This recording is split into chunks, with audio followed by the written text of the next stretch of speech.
Outra pergunta que tem aqui. Onde entram os outros dons, como sacerdotal, de música e etc? Bom, isso é um dom voltado em vocação. Esse não é um bem é ministério. É um ministerial. Porque tem um ministério, por exemplo, da música, vamos colocar da música. Para você ser músico, primeira coisa que vem é o dom, né?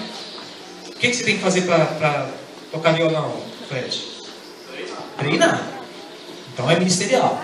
É ministerial. Esse é algo que já vem dentro da gente, que você tem que treinar, você tem que buscar, tem que saber. Até cantar. Se eu comecei a cantar agora aqui, mas não é minha área, né? Todo mundo ia sair correndo, depois sai correndo tudo, né? E questão como sacerdotal. Sacerdotal aí é vocação. Aí é questão vocacional. Aí ela vem e já até nasce com você. Né? Se você nasceu com aquilo, como quando você recebeu os dons crismais, Deus vai agir no seu dia a dia, nesse seu ministério, se realmente é aquilo que Deus quer para a sua vida. Então Deus vai te mostrar. Já não entra como dons crismais nem dons carismáticos, não. Tá certo? Nessas duas situações aqui. A pergunta aqui. Quando fiz a crisma, quando recebi a confirmação, recebi dos dons crismais o conselho. Beleza, verdade. Mas nem sempre consigo, ou não sei, não sei se estou passando certo. Como fazer, ou saber se estou certo? Eu entendi aqui que a pessoa entendeu e recebeu o dom do conselho. Mas ela vai dar conselho, ela não sabe se está aconselhando certo. Acho que é isso, não é a pergunta? É, né? Então, você recebeu o dom do conselho. Mas o aconselhamento diante do assunto, você tem que estar diante do plano de Deus. Tem que estar na graça de você saber que você, como cristão, precisa de dar bons conselhos. Você está com o dom, mas você precisa também de ter uma vida direita para você saber dar conselho. Porque talvez você vai dar um mau conselho. Você tem o dom do conselho, mas você vai falar uma coisa errada. Vamos dar um exemplo aqui de uma pessoa que é solteira e não tem muito entendimento sobre a doutrina da igreja, com relação ao matrimônio, sacramento. Chega alguém e vai e pergunta sobre isso. Como você vai saber dar um conselho com relação a esse assunto? Se você percebe que você não consegue, você tem que indicar para alguém que você sabe que vai dar o conselho certo.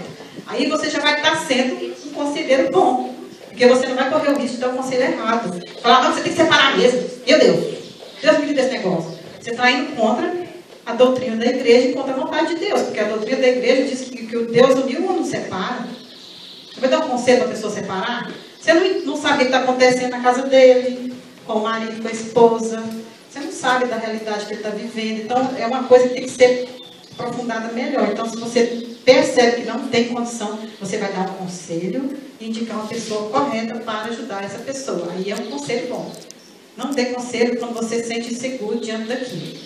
É para edificar. O conselho sempre é para edificar, não é para trazer transtorno, separação, divisão, porque divisor é o inimigo. Tá bom? Acho que eu respondi a pergunta. Quando você indica alguém, já é parte do próprio. Isso, é parte do conselho. Eu geralmente vi umas indica alguém que está aí. Isso. Geralmente tem umas coisas assim, muito sérias. Diante de nós que estamos agora com missionário, tem coisa que realmente eu falo, olha, eu vou conversar com o padre, se você precisar de conversar com ele, eu dou um jeito, mas eu não posso te dizer nada diante dessa situação por enquanto. Então, o conselho tem que estar de acordo com os ensinamentos da igreja, com o magistério da igreja, com aquilo que a igreja rege, prega, ensina, com os documentos, com o catecismo. Bom, a pergunta que foi aqui nesse papelzinho aqui, a pessoa perguntou assim: os dons foram enumerados e é necessário essa sequência? Não, não é necessário essa sequência. A palavra de Deus, não sou eu que vou responder para você, mas eu peguei uma passagem bíblica que vai responder muito claro para você. Diz assim, aqui em 1 Coríntios 12, a diversidade dos carismas. No 4, há diversidades de dons, mas um só é o Espírito. A cada um é dada a manifestação do Espírito para proveito comum.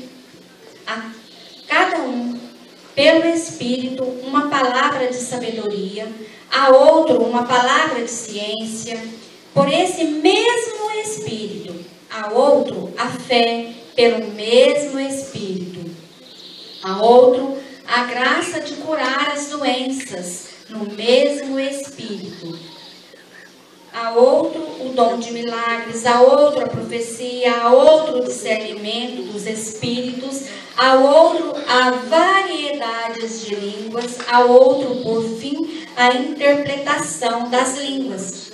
Mas um e o mesmo Espírito distribui todos esses dons, repartindo a cada um como lhe apraz. Então, não precisa ser nessa sequência. Jesus tinha todos os dons, ele era o Deus. Agora, o Senhor quer usar cada um de nós. Talvez você tenha 2, 3 dons, ou todos, ou conforme a necessidade naquele momento, Deus vai usar você naquela situação, para dar um conselho, para usar, para orar por cura. Não precisa que seja enumerados dessa forma. Pode vir salteados. Talvez você está pedindo um dom para Deus da ciência, de revelação. E Deus te dá, porque dom é graça, é dado por Deus. Ele te dá o dom de profecia. Então é assim, não precisa ser enumerados. E os dons são inspirados, mas pelo Espírito Santo. Não por nós mesmos, não vem uma inspiração para mim, pela minha carne, porque eu pensei, porque eu senti. Mas os dons são inspirados pelo Espírito Santo, são doados pelo Espírito Santo. É o próprio Espírito Santo que revela no nosso coração, na nossa mente, aquilo que é necessário eu falar em oração para um ou outro que está necessitando.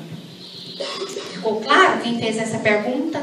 Ficou claro? Se não ficou claro, depois você pode me procurar pessoalmente, a gente conversa mais sobre o assunto. Uma pergunta aqui, o dom da sabedoria.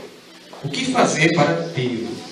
Bom, tem a sabedoria, que é o dom infuso, que já vem com o batismo, né? Agora o dom carismático, a Marina acabou de explanar para a gente aqui. Gostaria até de incluir mais uma passagem, né, que fala assim: um coração sábio, capaz de julgar o vosso povo e discernir entre o bem e o mal. Então a sabedoria é saber discernir entre o bem e o mal. Aqui a Marina praticamente respondeu essa minha pergunta aqui também, que está comigo. Tem 3 aqui que tem a ver com a igreja, então eu vou fazer as 3 e tentar. Se eu não conseguir aqui, meus irmãos me ajudam aí. Socorro. Qual que é a posição do Papa diante do modo da renovação carismática de evangelizar? A outra. A Igreja Católica aprova o dom de línguas para os leigos? Porque esses dons não são usados dentro da igreja. Depende da realidade de cada diocese, de cada lugar, né? Tem lugares que são usados e outros não. Aí entra aquilo que o Jefferson colocou, a hierarquia da igreja. Precisamos ser obedientes. Todo aquele que age na desobediência, a graça de Deus não acontece, né? Então, tudo que é feito dentro do grupo de oração, o padre está sabendo. Então, o padre é a igreja. O bispo está sabendo, o bispo é a igreja. O papa está sabendo, porque o bispo está sabendo, então o papa também está sabendo. E a renovação carismática ela é bem aceita na igreja hoje, né? Porque a renovação carismática a gente sofreu muito, mas isso foi bom, porque fortaleceu a renovação carismática, que é um movimento da igreja que traz muita vocação, muitos frutos para dentro da igreja. E eu sou prova disso, porque eu sou fruto da renovação. Nós somos fruto da renovação. Muitos de nós, muitos sacerdotes, muitos religiosos e religiosas, são frutos do grupo de oração da renovação carismática. Eu estou tendo experiência agora com a Diocese de Uruaçu, conhecendo melhor quantas vocações tem dentro daquela diocese. Muitos aqui sabem disso. Então, é fruto da renovação carismática dentro da diocese. Então, a renovação ela é bem aceita dentro da igreja. Foi perseguida porque isso é bom, porque tem que saber, é de Deus? Não é de Deus? É do inimigo ou é do homem? Com o tempo foi provado que é de Deus. Por isso que a renovação permanece dentro da igreja. Não é feito na missa, porque depende da diocese do padre. Não é só a lei que recebe dom de línguas e os dons. Os padres também recebem e oram. E são também ungidos na oração carismática. Eu e meu pai, fundador, o Padre Delco, é muito ungido. E tem muitos dons. Muitos dons. Então a gente tem essa experiência com ele hoje. E eu digo para você, não é só para os leigos. Os leigos, tem leigos assim, muito ungidos. Um leigo muito conhecido entre nós, o Ironi Escudário, Roberto Tanus, que teve pouco tempo aí. Vários de nós, né, que estamos aí lutando para exercer os dons que Deus está nos dando, caindo e levantando. É isso que Deus quer de nós. Então a igreja acolhe com amor a renovação carismática. Desde o Papa João Paulo II, né, que dizia que a renovação carismática é a primavera da igreja. E é mesmo. Que eu sou fruto disso. Então, a renovação é bem vista pela igreja. A igreja conduz, tem os diretores espirituais, que são os padres. A Diocese de Goiás tem, a Diocese de Iguaçu tem. Todo lugar tem. Precisa da orientação da igreja para caminhar na obediência. Por isso que a gente colocou, né, Baiana? Você obedece o padre Lindomar. Ah, mas o padre Lindomar não concorda com a renovação carismática, ele não ora em línguas. Tudo bem, só que ele não falou assim, ó, Baiana, você não vai fazer um acampamento e não vai orar lá em línguas. Ele falou isso, porque eles sabem que o Papa permite, que o Bispo permite, e o padre Lindomar é obediente ao Papa e ao Bispo. Então, é a hierarquia da igreja. Então, o Baianinho está fazendo um grupo de oração, tem os acampamentos, os encontros carismáticos. Está com a bênção do padre. Agora, só porque o padre não está aqui orando em línguas, junto com a gente aqui falando sobre os dons carismáticos, a renovação não pode fazer? Pode, está agindo dentro da obediência. Será que eu respondi a pergunta? Eu queria falar um comentário sobre isso aí. Atualmente, eu e minha esposa estamos morando no Iguaçu, né? É o que diocese. Atualmente, eu e minha esposa estamos morando em Iguaçu. E lá, os padres, eles têm mais uma vivência maior com a renovação carismática.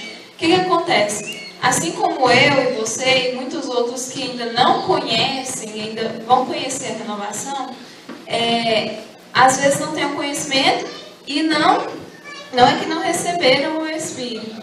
Eles não têm o conhecimento e não exercitam.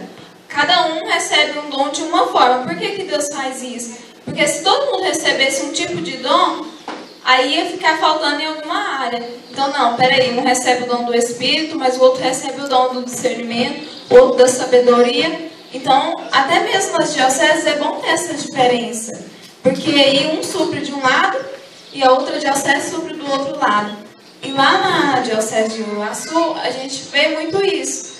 Durante as missas, como os padres já têm essa vivência maior, durante as missas existe mais do que um grupo de oração. Às vezes o momento de homilia é maior do que o grupo de oração que a gente participa lá na renovação. Eles rezam em língua, oram em línguas. Então, depende da diocese e também depende da vivência que o padre tem. É assim como você. Você, às vezes, tem uma vivência maior na doutrina. Você segue os mandamentos e tudo, mas a outra pessoa tem uma vivência maior na intimidade com Deus. Ele ouve mais a Deus. Então, da mesma forma, são os padres. Aí a gente tem que compreender isso. O Danielzinho também quer falar. Só um detalhe. Na pergunta, a preocupação se a renovação é igreja. Então, a renovação, em primeiro lugar, ela é fundamentada pela palavra de Deus. Tudo tem na renovação, tem na palavra. Oração em línguas, dons. Você olhar, quando a igreja surgiu pelo poder do Espírito Santo. Você vai ver que as pessoas rezavam em línguas, que o próprio Jesus curou o leproso, ressuscitou quem morreu e não mudou. O dom O Espírito Santo é o mesmo que estava com Jesus. Não é outro, o Espírito Santo da igreja é o mesmo. Tá? Então, é a igreja. E segundo, ele é de fato e é por direito. É um documento. Nós não estamos fazendo renovação por nossa vontade, não. Só que nós leu na Bíblia, interpretou, achamos que está fundamentado e fez, não. A iniciativa, na realidade, partiu da igreja. João Paulo, não, o outro, 23, fez uma oração há muitos anos atrás, pedindo que fosse derramado na igreja uma nova maneira de evangelizar. Agora, a nossa pertença à igreja se dá naquilo que é mais precioso da igreja.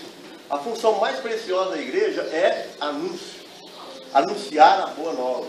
Se a gente olhar lá no início, quando a comunidade cresceu muito, os apóstolos assim, não é justo nós deixamos de anunciar a boa nova para poder prestar serviço social. Mas vamos escolher entre as pessoas homens ungidos de discernimento, de espírito, e vamos colocar eles para poder atender então as pessoas. Então o social com o espiritual tem um valor imenso, não tem muita diferença um do outro. Mas se fosse ter que ter uma diferença, o espiritual é maior. Então, essa pertença da renovação se dá porque ela é exclusivamente anunciadora da boa nova. Então, a partir desse momento, ela é igreja. Ela faz parte do munus, né, profético da igreja, que é anunciar a boa nova. Então, não tenha dúvida que você esteja num grupo, fazendo um encontro da igreja católica. Não tenha medo de achar que nós estamos criando um grupo de oração para evangelizar do nosso jeito, não. Faz parte. Nós somos católicos, a igreja aceita, existe documento no Vaticano, existe documento em toda a diocese tripolar, tem um documento que consta que a igreja, que a renovação é a igreja católica. Tá? E outra coisa importante, não é arbitrário. A renovação é só uma oportunidade, é uma opção maior da igreja para que você possa escolher.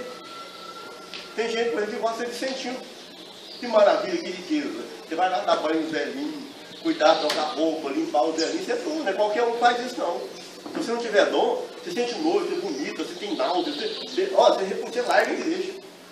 Mas aquele que tem o dom, olha, ele se suja, ele abraça, ele acolhe. Tá? Assim como tem pastoral da criança, tem os marianos, tá? Tudo isso faz parte dessa igreja. E a renovação é só uma opção. Se você sair daqui e achar que não é o seu, se você não identificar, procure outro movimento da igreja. Então, a missa, que é a maior riqueza da igreja, a igreja é de maior, né, é a doutrina dela. Né? Mas é só uma opção, ninguém é obrigado a ser renovação, mas é uma opção. O seu coração sentiu bem, experimentou Deus na renovação, não desista nunca, caminha, luta, porque espiritualidade, igreja, é luta. Né? Não é coisa que cai do céu como um maná cair, não, a gente tem que lutar. Você tem uma família, não tem? Que é maravilhosa, mas você tem que lutar por ela. Se você não lutar, ela acaba, ela não vale nada, ela perde o sentido. Então, espiritualidade também, quando você falou, eu não sei como é que está o tempo, mas eu acho importante essas coisas. Nós temos uns dons, que os dons, né, que nós recebemos, inclusive respondeu a parte, no batismo, quando nós fomos batizados, nós recebemos esses dons, né, com os dons dos cursos, né, mais, né, e quando você é Cristo, você recebe esses dons. Mas os dons carismáticos, gente, é uma maravilha, uma beleza, fora do comum. Quem tem ele, e se qualquer um pode ter, você, de uma certa forma, você percebe quando Deus está agindo em você. Há muitos anos atrás, eu conheci o seu Coelho, sapateiro. O sapateiro era homem de igreja, mas tinha um problema. De vez em quando ele discutia a respeito de Maria. Negócio de Maria, a Bíblia fala que assim, isso. Rapaz, eu nunca fui assim, mariano, Mariana, assim, apaixonada. Eu gosto, eu amo Maria, eu reconheço Maria. Tenho certeza da intercessão dela, dos dogmas da igreja, mas não sou aquela pessoa apaixonada de Deus. E um dia eu passo lá, o Coelho me chama. Negócio de Maria aí, e foi surgindo, tá? Em mim, sem eu me preocupar muito, porque surgiam palavras e coisas que eu nunca tinha falado, nem pensado, nem para mim. Tá? E eu fui percebendo que aquilo era o Espírito Santo, tá? Agindo me dando palavras, colocando palavras na palavra do Senhor. Eu não entendi também. Um mês depois eu morri. Tá? Ele era um homem de Deus, da igreja. Aí precisava reconciliar em relação a Maria. Ele precisava aceitar Maria como mãe da igreja, mãe dele. Ele tinha esse problema no coração dele. Ele não podia morrer, tá? Levando isso para o céu. Então Deus, nessa dia, me usou como um canal, né? Simples, como pode usar qualquer pessoa, e me inspirou a falar coisas de Maria para ele. Ele abriu o coração. Eu saí de lá, o rosto dele era tudo alegria. Tá? É como se eu tivesse revelado ele um segredo, tá? Que ele não tinha procurado a vida inteira, não tinha conseguido. Estava dormindo e acordou. Deus precisava que ele chegasse no céu consciente dessas coisas. Isso. Ótimo. Tem uma pergunta aqui. Isso, só um momento, Suzana. Pessoal, eu estou amando esse momento. Tá falando de padrinhos, mas nós precisamos de cumprir alguma coisa. O Zusa tem ainda perguntas para poder fazer. O padrinho e a madrinha também ainda tem para até ler. O seguinte, o Daniel queria falar, depois você fala, meu afilhado. É o seguinte, nós, depois a gente vai ter um workshop, né? O padrinho e a madrinha, o Zusa e a Marlene vai ficar aqui. E nós vamos fazer depois, mais tarde, vamos fazer grupos para você fazer essa pergunta, pessoal. Às vezes tem perguntas que você quer fazer, e às vezes fica com vergonha de estar no meio das pessoas, né? De fazer, às vezes você pensa que é uma coisa boa, mas não é tão importante. A gente vai dividir em grupos e você vai perguntar sobre a respeito disso, daquilo, o que, na medida do possível, eles vão dar para vocês esse conselho, certo? E se não, eles vão procurar o sacerdote, né? Se não o bispo, para que realmente a sua resposta seja sanada, certo? Nem tudo às vezes, né, é resposta. Às vezes a fé nos mostra, né, outra coisa. É preciso crer, como o padrinho falou. Cadê Jesus? Né? Então vamos pensar.